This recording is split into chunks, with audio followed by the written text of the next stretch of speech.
Hello, hello. Welcome back to another episode of Xposed with Ash. I'm your host, Ash Lazu, and I have some interesting news. I just got back from Florida. I was a bone marrow donor. I received a call about a month ago. I can't share too much of the details yet, but yes, I am a bone marrow donor. I did the stem cell plasma donation where it's like a long blood draw. So if you see like little bruises, that's, these are my battle wounds. Today I have on somebody who has a similar yet different story. Welcome back, Darisa. Hi, I'm happy to be back. So we connected from the last time when we were speaking about children on the spectrum. If you watched the episode, she is an OT, occupational therapist. And while we were leaving, we kind of, I don't know how it happened, but we just connected about bone marrow donation. Again, I'm transparent, so I like to tell everybody what's going on with me. And she has her own story about being a recipient of a bone marrow. So let's dive right in. Okay, so let's rewind time back in 2005. I actually was diagnosed, rewind again, in 2002 with Hodgkin's disease lymphoma as a young girl at 12 years old. And I went through many, chemotherapy, radiation, just ways to try and eliminate the cancer from my body, which was very much consuming my body. I was in stage 4. It was really late, and the chances were really low, but we dove right into the treatment. So we tried a couple of things throughout the process, stem cell transplant being one. But unfortunately, I ended up relapsing after the How stem long cell. until you relapsed? I want to say not even 2 months. Wow. Yeah. So it was like a trial and error. They tried it, did the stem cell, took my own whatever the process was. And I came back for a test to see if all was well. And unfortunately, I don't know if it didn't eliminate all that it was supposed to, or, it came back that fast, but it rapidly returned. And I fell into a relapse, and we had to write up a new plan. It was back to the drawing board. So after, chemo, radiation, the doctors sat us all down. And their first question was, what's her blood type? And does anyone in her immediate family, brothers or sisters, mother or father, have the same blood type that she does? And so I have 3 brothers. One failed. Not failed, I shouldn't say failed, but one didn't. One wasn't a match. Another wasn't a match. And then they got to the one brother that I actually share a mother and a father with.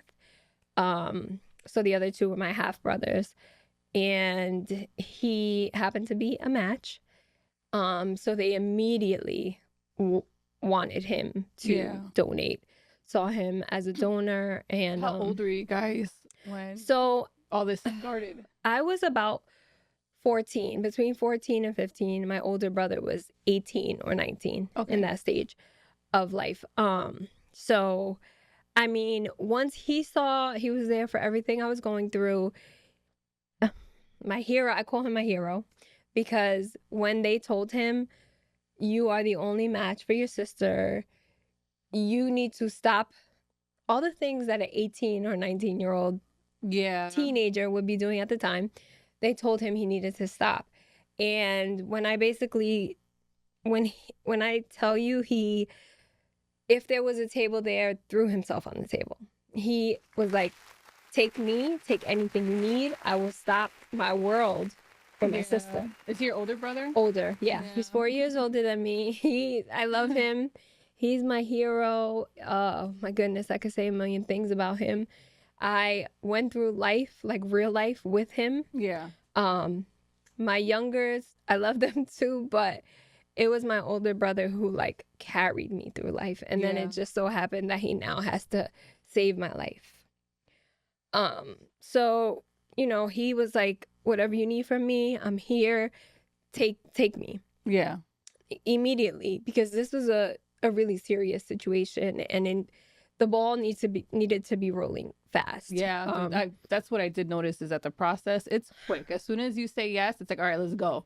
Yeah. And then by a month, it's go time. Yeah. It's like once they notice that you are a match, there's no time for even thinking. Yeah. Like that you have to understand that that person on the other end is literally fighting for their life. So it's just like an emergency EMS. You are EMS. You are the critical thing for that person to hopefully make it through what they're going through.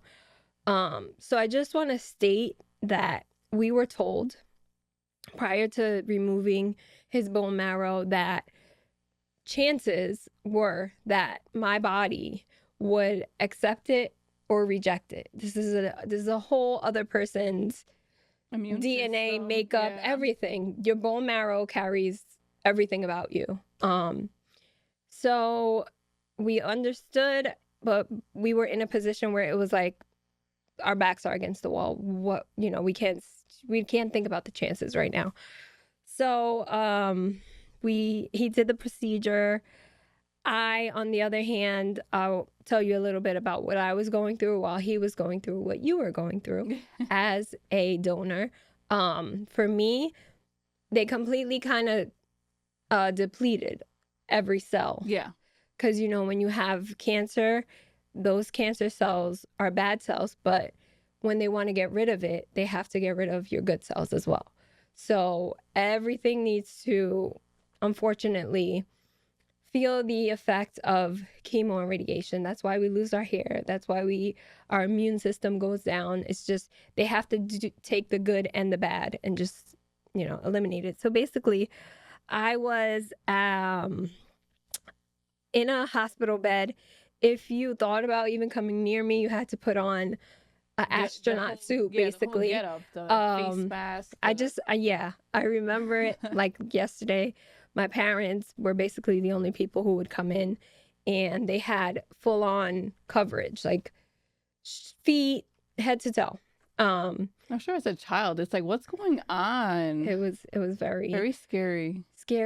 It was confusing, but the good part about being a child going through this, I was kind of like in La La Land. Like, yeah, it's children are resilient, right? That I will say. It's like you don't know the ramifications. You don't know how deep it really is. Exactly. I'm curious. What was the first sign that something was wrong?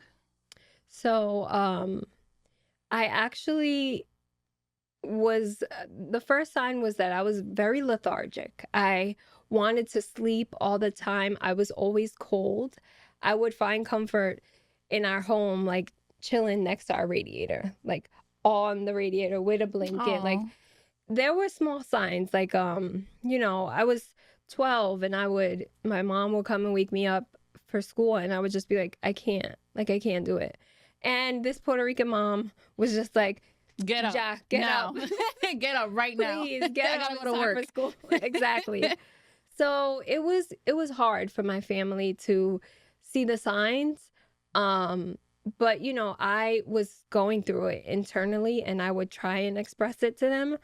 But I also had to be a 12-year-old and get my work done, go to school, you know, just show up. And I was trying my best. And I'm going to take you on a little roller coaster ride. One day I was laying in bed, and our cat ran across my face, scratched my face. And it was so deep that they took me to the ER. And to get my blood tested, because with cats, you know, their claws are super dirty. So they took me to get, you know, make sure everything was fine with my blood. And the doctor turned around and looked at us and was like, I'm sorry to tell you, but the cat scratch is the least of your worries right now. And that's when they let us know that I had the lymphoma, and that I was at the last stage of it. Oh my So God. that day we didn't even get a chance to go home. It was straight to the hospital for a biopsy of I had like somewhat of a tumor on my neck. You can see like my battle wounds. And yeah, since they took the biopsy and I went straight into intense chemo So and from radiation. 12 to 14. So from 12, that's when you did the plasma So at donation. 14 is So when from 12 to 14 was when you did chemo and everything. It took that Yes. long? Yeah, because of the relapse. Honestly, it was kind of like 12 to 15, Wow. the whole process. Yeah. So, anyway, fast forward to the day I was supposed to receive it. Right. I don't remember much of that day, but I do remember seeing them roll my brother in a wheelchair, and he's like, you know, Oh. he was done. Like, it took everything out of him. I'm sure you understand how Yeah. that felt. He just looked so tired. He looked exhausted. Did they give him medication to stimulate his white blood cell count? I'm not sure. I'm not completely sure of his process. You would know more than I would. With my experience, so they gave me medication for 5 days to stimulate my white blood cell count. And it was moderate pain. The way that I can describe it is my lower back. I guess that's where the bone marrow is. It's lower back, like by the hips, and I would feel like a pulsing, like my bone had a heartbeat. And there's nothing like bone pain. It's a different kind. I know we feel muscular pain and it's like you feel achy, but there's nothing like bone pain. And it's not to scare anybody because it wasn't as bad as it sounds. It was just a challenge. And I know that it came with nausea. It came with headaches. The last 2 days of the treatment that I had, the medication that I had to get, my friend, he walked into the room and I had pillows on my face with a cold towel on my face.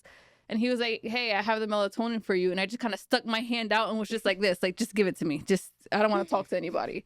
Like, I couldn't look at my phone. I did not want to be bothered at all. So like in a way, I can understand. I didn't donate the bone, like they didn't go in, through my bone. They did the plasma, and just with that, it was brutal. So I really feel for your brother, especially at such a young age. Me as an adult, I gave birth to 2 children, so it's like we have different types of pain. But yeah, the process was something. It was definitely something. So I understand that exhaustion and just not being yourself. Yeah, he was not. He did not look like himself. I can tell that it took a major toll on him. But they wheeled him up to me, and it was like, wish your sister the best. She gets the transplant tomorrow. I believe it was the next day, and he kissed me, and they rolled him out. And so we went ahead. We did the transplant. I sat. You wait and you see the effects and you hope that everything is well. And your number one hope is that your body doesn't reject that marrow, right? The bone marrow.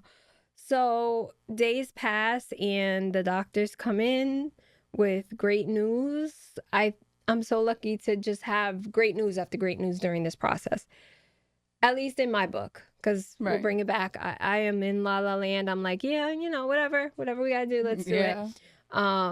So they come in and they congratulate us and they let us know that my body did not reject his bone marrow. It actually took it very well. And I just want to say that was November 2005, and today is May 2024. And I've been in remission ever since my brother gave me his bone marrow. That's amazing. Ooh, it's a lot to process. I'm sitting here and I'm just like, I'm processing. Oh, thank you so much. It's something. And I know from what I learned, and I thought it's the coolest thing when you donate bone marrow or plasma, you're changing this person's DNA. So I had a joke with my dad where I'm like, does this make the guy I'm donating to family? Like, is he gonna show up on Ancestry if we do like the swab? Like, it's really cool. Like, if he came in a certain blood type, Mhm. he's my blood type Yeah. now. So funny that you mentioned that. You know, since being in remission, I have had many blood tests done. And outside of my oncology department, I got a call once from, you know, like a regular physician, and they were like, we're noticing some things in your blood. Have you ever had a bone marrow transplant, or have you had any type of blood? I was like, yes, that's just What my did brother. they notice? So there are things, I don't know, like maybe some more testosterone or something from the male's bone marrow that they noticed in It was a mine through man and my not a blood work. woman. I don't know if I'm it was like curious. I don't know. I don't know, but they saw some things that like raised red flags for them Okay. as like phlebotomists, and they were just like, did you have something occur in your life where your blood was, you know, you had a transfusion of some sort? And I was like, yeah, that's my brother. Don't worry. That's just my brother flowing through my veins. Oh my Don't worry. goodness. So yeah, And I did that for a stranger. Yeah. Now I'm like, whoa, I want to So, know. yeah. Like, chances are that you will show up in any blood situations that they go through, and they Wow. will have to explain that they had a marrow that's plasma amazing. transplant. Science. Mm-hmm. Science has gone a long Isn't way. that cool? Wow. Yeah. Oh man. So I know you mentioned it was more around high school time. How was that going through school and going through the whole process of chemo, transplant?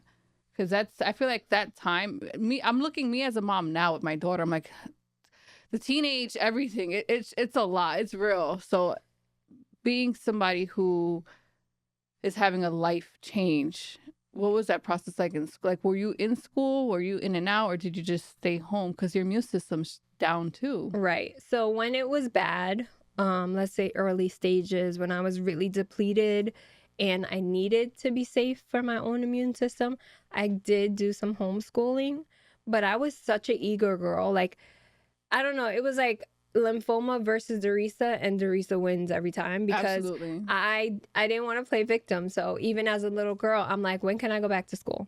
Like, homeschool's fun, but I need my friends. I need excitement. I need to be as normal as possible. Right. So they actually granted me access to go back to school with, like, you know, limitations. I was in the nurse's office every 5 seconds, but I was in school. So it was good for me. And one thing I would say as a 12, 13, 14-year-old girl that was challenging was the part of like losing my hair. I had this huge curly bush of hair that like my mom couldn't even handle. Like, and we had that time where we had to visit our family beautician or our hairstylist, and she put me in the sink and she was doing the normal scrubbing of the hair and it was just coming out. Yeah. And like I'm like laying down and I'm looking up at both of them and tears are just rolling down their faces because, you know, and me, I'm just like, why are you guys crying? Like, what's going on with my hair? And not you in La La Land where No, everybody's I having a told- breakdown. I'm over here getting teary-eyed. It's like, what's the matter? It's fine. No, yeah, I was a tough girl. I was Oh, a tough girl yes. through the whole thing. You know, again, I was 13, 14, so losing my hair was hard for me, but we found different ways to compensate and still make me feel. And let me just shout out my friends, my high school friends who like just were so amazing, so supportive, so just like, do you want us to shave our hair? My grandma shaved her hair off. My mom shaved, my uncle shaved it. Just the support around me helped me get through everything. And it made me feel more powerful Yeah. than I probably was at the time. But it's true that it takes a village. Yeah. So I was able, I don't mean to make you cry. I know. I'm like, I was able to just push through. I really was. I was able to stay in high school. I did do an extra year of high school just for the educational part of Whatever it you because missed, of what I yeah. missed. but I don't know. I kind of forced these people to allow me to have a normal life because I did not want to fall too much of a victim of, what I was going through. Like, I know what I went through was real, but I didn't want to live in it. I wanted Yes. to live in who I was before and who I am now. I'm just trying to live my life as normal as possible still. And that's amazing. That's a warrior's mindset, because sometimes people like to sit in that pit of despair and they don't want to get out. Right. And you're like the opposite. It's like, yeah, no, treat me the same. Right. Treat me the same, because Right. there's nothing different except, the diagnosis, which I like when you say just the diagnosis. It's okay, because in my Yeah. mind, that's what it is. Like, Yeah. cancer who? Like, Yeah, that right? part. Yeah. So, this is actually my first time talking about what I've been through. I don't talk about it much because I don't like to resurface the feelings, but I'm way past it at this point. November 2025 will be 20 years. So Wow. yeah. Wow. We're Oh my moving on. goodness. We're That is moving on. 20 years. Next year. That's Yeah. amazing. Yeah. In remission, no issues oncology wise, like no Thank God. signs of lymphoma, just dealing with the after effects of a person surviving childhood cancer. So what are the after effects like? Because I know even with just me doing that little piece of the plasma, it's like I'm winded. I can't go up the stairs without catching a breath, or even have like a long conversation without, trying to catch it. What's your experience like long term? Long term, I would say there are slight reminders, again, like you said, you're winded for just the process, but I'm winded for life. So the chemotherapy, the radiation, they can affect your organs in negative ways. We did our best to shield my body from the worst of radiation because it's damaging. Radiation is extremely damaging, and I needed a lot of it to get through this process. Another thing would be like a chemo that I took. I'll never forget it. It was red like this couch, red like Kool-Aid, red like any juice. And I remember at the time, like, if I saw anything red, I would just get nauseous, and like it would make me sick to my stomach. Just so that chemo, it was called bleomycin, and a really bad long-term effect of bleomycin is that it kind of ruins or messes with your lungs. So my lung capacity has gone way down, and I often have to get x-rays, pulmonary tests, things like that. But other than that, I try my best to move on. I do my best to live in a way that supports everything that I've been through. Right. And I'm just trying to live my best life. Period.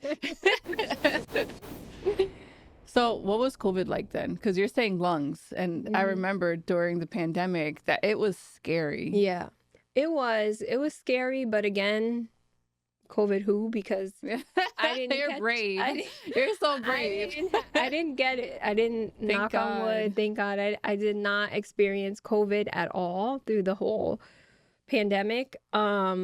But I did utilize the vaccines. Yes. Because the doctors... Oh, I'm sure they pushed you to get it done. They pushed me. Yeah. They pushed me for pneumonia shots all the time. They pushed me for flu vaccines. They just want me to live my life like I was, like I had lymphoma at a time. Yeah. Like, they don't want me to be so, naive to the fact that you've been through a lot and you are susceptible to... Yeah, it's not just a diagnosis at this point. Like, you've got to take it serious. I abide. I do. So yeah, the vaccines, the boosters, all of that took me through, and good. I've been okay. Perfect. Yeah. Thank God. This is... Okay. I know I'm processing everything. It's a lot. I do have a personal story with a friend that she had leukemia, and when I say best friend, high school, like we were in our teens, and a lot of it's just bringing to the surface my memories with her. So you talk about cutting your hair, and I remember we and her, we would just hang out and lay in bed, and I was laying in bed with her, and she was playing with her hair. She was like, "Oh, I can't wait till it grows." And I was like, "I know." I'm like, "It's hair." And I looked at mine. I'm like, "I'll cut mine." Yeah. And she's like, "Are you serious?" I'm like, "Yeah." But it wasn't like the clippers to the head. It was more, like it was clippers to the head, but it was like on a 4. Yeah. But, and I did. And I was like, "Yeah, it's just hair." Yeah. And then I rocked it for a while. Everybody liked it too. So I'm like, all right, it's fine. Yeah. And I just remember little things. And I know one of the last memories, I had to go to the hospital and cut her hair. And it's something, it's like, I know she was just sitting there like, okay, we're doing this same way how it's like you're getting your hair washed. Like, why are you crying? And I remember driving back home and just getting home. And then that's when I kind of melted.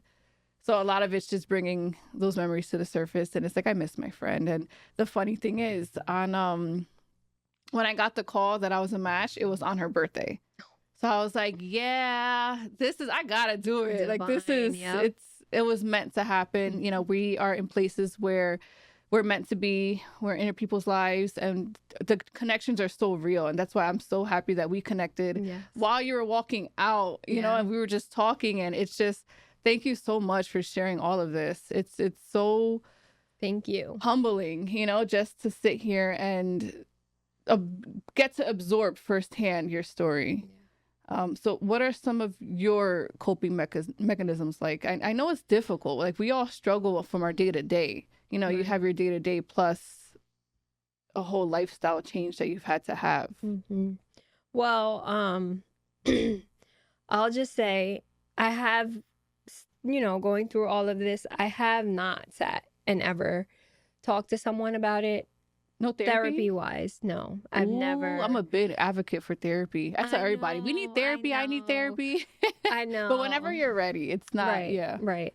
I feel like I got through with my support system and my family, who are religious, believing people. And I kind of think that was my platform of who I ran to, them, the church, God, praying. Right. Faith, and then the toughness, the Puerto Rican toughness from the family. It's real. It's real, people. It's very real. So I kind of like, I went through it. I got through it. They were my support system. Like I said, I could maybe eventually dive into therapy. Like I said, you are my first person to feel most comfortable with to speak about this situation in my life. I've been told you should be an advocate. You should go speak to others about what you went through. Maybe they're going through the same thing. And I totally feel that. It's just personally, I don't carry it. So I don't feel like I'm the best advocate to talk about it. And I don't mean that in any selfish way or manner. That was powerful. You don't carry it. It's not a weight on your back. No, it's not. So when I'm told you should talk about it, you should help others, I would if I had the right words to say. Right? Because I don't carry it with me. So if I go up to a bunch of people right now and be like, I went through the worst, you need to be this, you need to be that, I feel like I wouldn't be doing them justice, because it's not really coming from a place where I don't have it. I don't carry it. That's all. Like, that's my word for people. Like, I don't carry it. And I want to sit over here in the audience and listen to somebody tell their story. I don't want to be the storyteller. So you want to know something funny? That's me with podcasting. I was always fine. Like, I'll be a co-host. I'll be a guest. I'm like, I'm not hosting. Yeah. No, I'm not going to host. That's not for me. You know how many times I got to do my intro to make sure it's good? Right. And sometimes I feel like the people who think that they aren't the ones that should, we're the ones that should. Uh-oh. You know, ding, Uh-oh. ding, ding. Yeah, we are definitely the ones that should. I think it's because you are self-aware. I'm self-aware in the sense where it's like, I want to make sure I am careful with my words. I don't want to project. I don't want to make somebody, without me knowing, make them feel bad, you know, because our words hold weight. It holds Yeah. power and people listen to us. Yeah. And no, I think you're most definitely an advocate. You can be an advocate. It's just when you're ready. Yes. You know, Yes. it's another type of title to carry, and 100%, you know. Well, here I am almost 20 years later Yeah. talking about it for the first time publicly.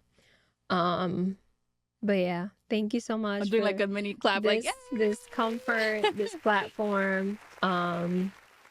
I don't know if I would have done it with anybody else. So Oh, thank you for resonating with me and making it connection based, Right. and not woe is Darisa based. Yeah. Because I didn't come on here for the sympathy factor. I came on here for the connection Yeah. that you and I have because of this. So I appreciate it. Thank you. Aww. So I know you say you're not an advocate. However, there are going to be people watching that may be silently going through something similar.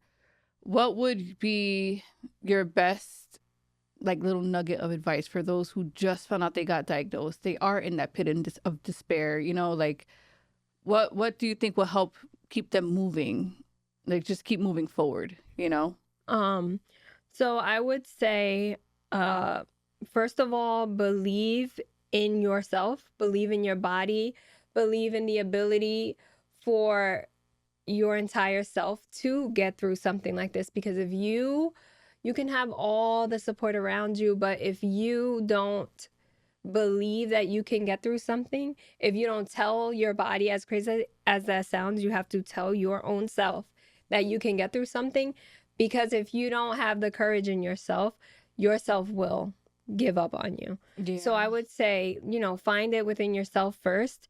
I would say something I did was I utilized everything around me. When you are in that kind of situation in a hospital setting, there are so many opportunities, groups, a bunch of different support systems. And I utilized something specific when I was going through it, which was other kids who were going through it with me. And it built my confidence. It helped me see that it's not just me. It helped me realize that everybody is fighting. Literally, you're in your world where everybody is fighting that same thing, but in a different way. Like, right. I had friends with sickle cell around me. I had friends with leukemia around me.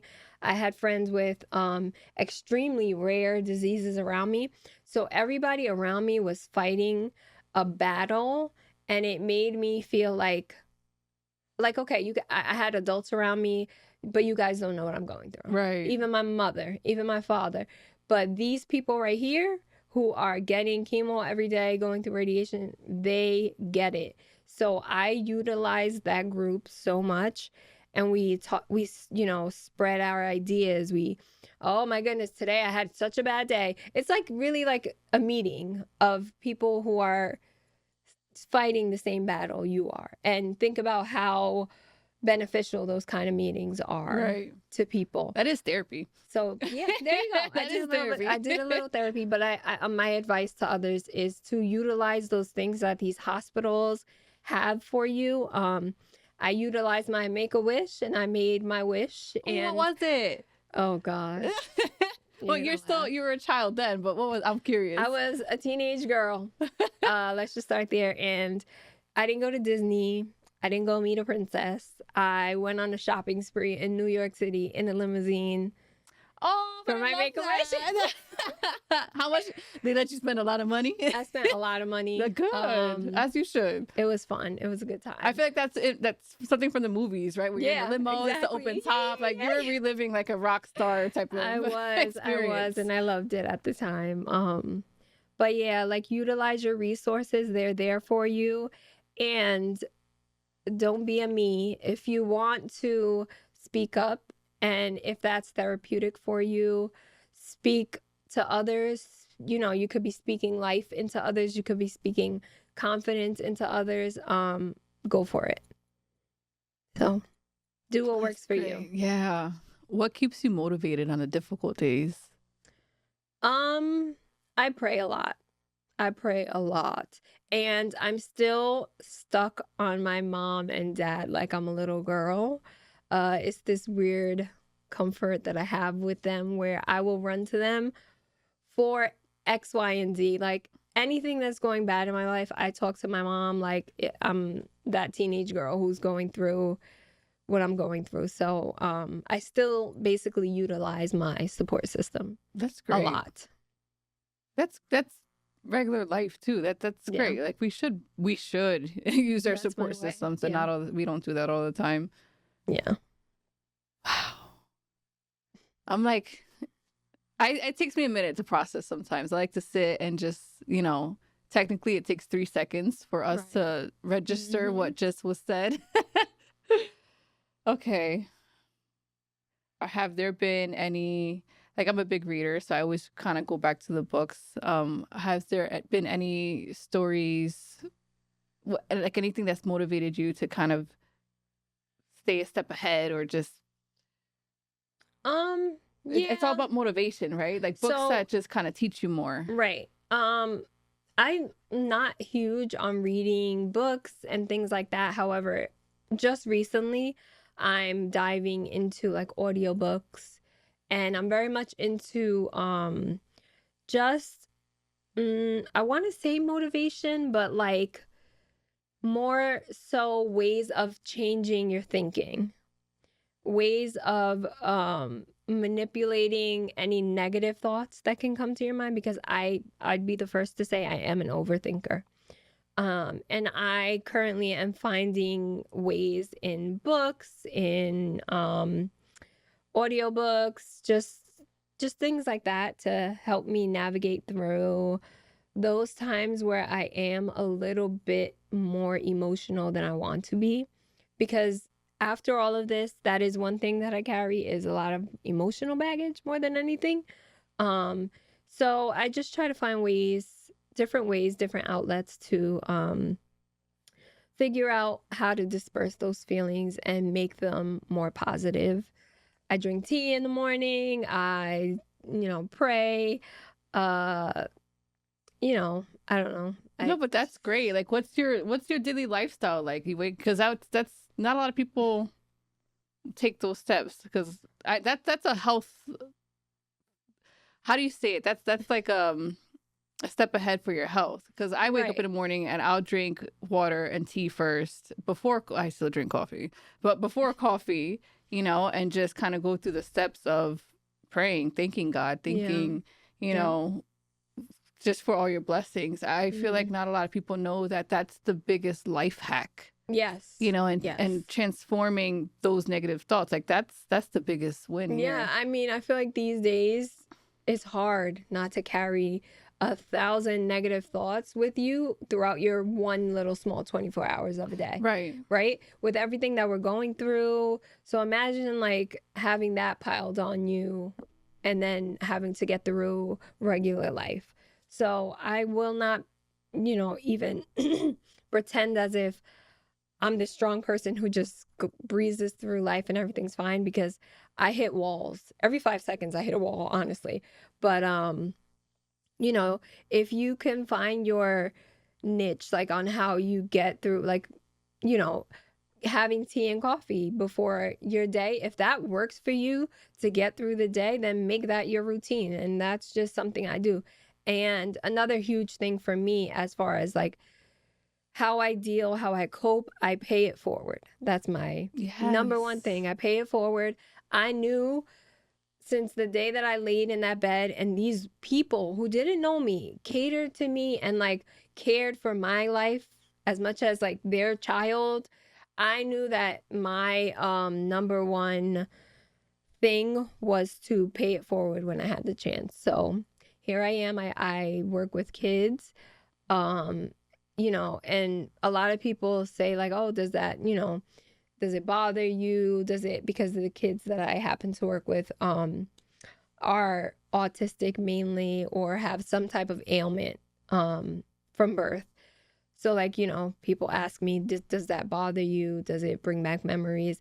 And I have yet to see any child or person or situation that made me feel like I cannot engage in it because of something I went through. So that's how I know that my life mission for having my life saved or keeping my life is to I don't know, enhance the life of others. That makes sense. It does. And you are, I'm trying so hard not to cry. You are such a beautiful human being. Let me tell you something. Having children on the spectrum is hard. And you have gone through a battle that's like, it's a battle. You're a warrior. And to come out and say, I'm going to help children who are on the spectrum and I'm going to help them. And wow, like, you want to talk about paying it forward? Holy shit. Like, that's great. Thank you. No, I mean, I don't take any, you know, accolades or anything for what I do. You should. 100% you should. It's natural. I feel like I was made for it. Even before I had to battle for my life, I feel like I was meant to help others. Even when they'd ask you in 3rd grade or 2nd grade where you want to be, I knew that I wanted to be in the healthcare system. Was this before you got diagnosed? Yeah. Or okay. Yeah. And it just resonated after that. Like, girl, you're here to help people. And I have this whole mantra where it's like, I was saved in a situation where most unfortunately lose their lives because it was told to my parents, you know, you might have to make those arrangements. But it was my time. It wasn't time for me to go. I fought the good fight. I fought that battle.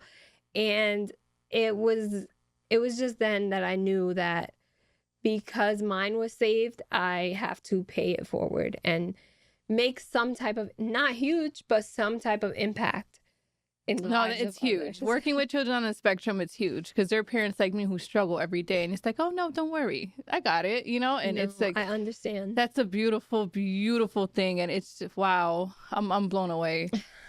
So what are your hopes for the future? What does your future look like? How do you plan things for the future? Post treatment, because you are still, you know, you're in remission. Mm-hmm. What's your life look like, and like your hopes and dreams? They're the same. They're the same as yours. They're the same as everyone's. I want to stay healthy. Health is my number one priority. I know some people's are wealth. Some people's are Health is wealth. right. Health is wealth. So my mission through life is to remain healthy so that everything else can follow. Right. Because when I am my best self, I can receive everything that is available for me or to me. So yeah, like I have the plans like everyone else does. You know, a home, a family, a husband, all the good stuff that the American dream offers. I plan for it, and I plan for the rest of my life to be the person I am today, as far as giving and just using myself as a muse to help others. That's going to be me for the rest of my life. That's your future. That's Yes. amazing. It's amazing that you already planned it, and it's Oh yeah, it's there. Like, you know, I don't plan on switching up at any point. The office, I think about it sometimes. I want to be in the office chair typing at the computer because it gets rough, but I don't think I ever will give up the lifestyle that I'm living, which is paying it forward. Right. I think paying it forward it's such a beautiful thing, and the way you do it is so brave. It's so brave, and I'm so happy to have you sitting here. I do want to talk about something like more with public and advocacy. What are some things you wish the public knew about cancer? Because I know there are people like, oh, okay, and they don't really understand what it is, or they know it's serious because it's the big C, but what is something that you wish more people would know about cancer, and like the things you just don't say? Because there's always somebody out there that says something so mean without even knowing it. They're trying to relate to you, and it's like, yeah, that's not. I don't need to hear that right now. Yeah, no. Okay, so I'll start with the fact that I would, if I had a, megaphone to the world, it would just be like, listen to your body. And parents, I was that child. Listen to your child. Please understand that when I know we get wrapped up in life and mommy, it hurts, you hear it enough, and but I obviously had this disease in my body. We don't know how long, but there were signs, and I would bring it up to and I don't blame my parents. I don't, but I do recommend that you listen to your child. And as adults, listen to your body. We have this habit of just getting through life and like we're robots. And I'll check on that appointment another time. I'll go to that doctor's appointment. I'll reschedule it. Yeah.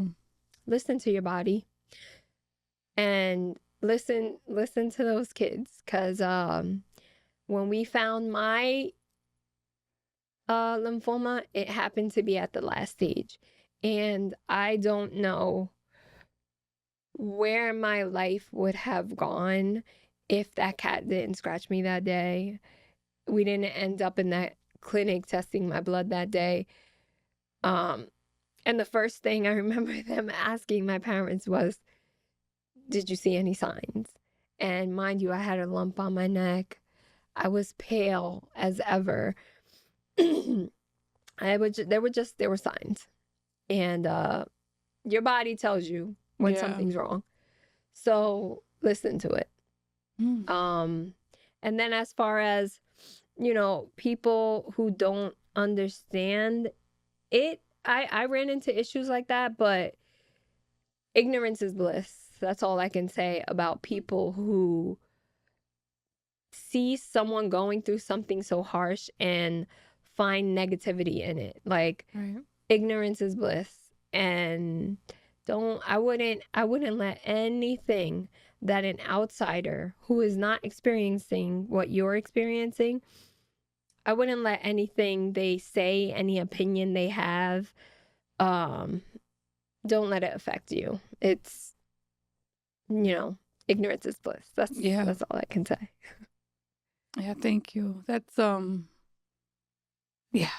It's hard to hear sometimes as a mom, because I'm just like, yeah, I know when kids, mommy, this bothered me. It's like, yeah, okay, all right. And then you wonder, like, ooh, it can get scary sometimes. Thank you. I keep saying thank you, because this is a lot. Are there any organizations that you're passionate about that you feel like people should know about, as far as, who are in this area in life right now? So my entire treatment, my entire 12 to 4 year long journey was spent in Hackensack Hospital. I love them. I root for them. They carried me through. They were my support system. I spent my time personally in, at that time, what was called the Don Imus Clinic. That's where I received most of my treatments. That's where I came in contact with the most beautiful, beautiful nurses, doctors, staff. It just felt like home. I spent most of my teenage life in the hospital, and most people, I would be like, I hate hospitals. They found a way to make their pediatric unit feel like home. So, all the things that they offer so much for their patients. I would recommend that place. I know it's been almost 20 years since I've engaged with them at all, and things very well could have changed. But that if I could recommend anything as far as in this area, coincidentally, Hackensack is really close to here. I recommend that being a place for possible treatment for your child. And even after I went into remission, they cared so much to follow me and guide me to a new section of the hospital that is called Cure and Beyond. Oh. It is a specific place for childhood cancer survivors. And so they follow you through until you're weaned off, which I am by now. But I would go there. It went from every 6 months after my remission to every year. And they made me a whole booklet of everything that I went through, like every procedure, everything. And I love them. And I would recommend them. I love that. I love that you had a positive experience with the hospital. Not a lot of people have positive experiences with hospitals, but that's amazing. That's amazing. Is there anything else like you want to share about the journey that you've been through? Just I don't know. If I could give my last mic drop of advice, it would just be like, understand what you went through, live in it, that's fine, but don't carry it. That's a good one.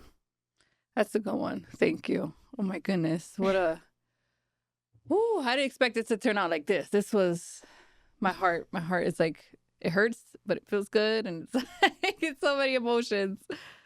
So as we close up, I do want to encourage people, if you are healthy, signing up for bone marrow stem cell donation, it's a very selfless act. And again, it's not for everybody, and that's okay. But you are saving somebody's life. You are prolonging their life. I didn't like saying saving, because whenever somebody would tell me, oh, you just saved that person's life, I'm like, well, I'm prolonging it. I'm giving them more time. But when you hear stories like Darisa's, it's amazing. It's an amazing thing to do for somebody.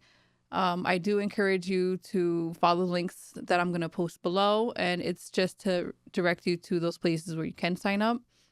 And this has been another episode of Exposed with Ash. Thank you guys so much for listening in. Darisa, thank you for sharing your story.